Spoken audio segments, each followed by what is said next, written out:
Here the sentence preparations for 9. Sentence 9. How the oceans are being affected by greenhouse gases. Elaboration, ice cover, where is it found, why is it important? Sentence 10 explains why the oceans are becoming more acidic. Elaboration, carbon dioxide, heat trapping gas. Sentence 11, how much the ocean has been warming and over what period. Elaboration, if the paragraph was written today, what year was 80 years ago? Sentence 12, how this warming is affecting glaciers and ice sheets. Elaboration, where are there glaciers? Are they all on mountains?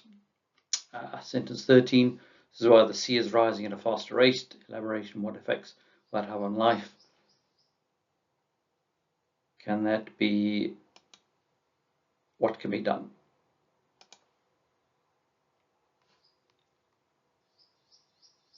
And then don't forget to hand in, please, the recordings of what you've done for this section of sentences 9 to 13.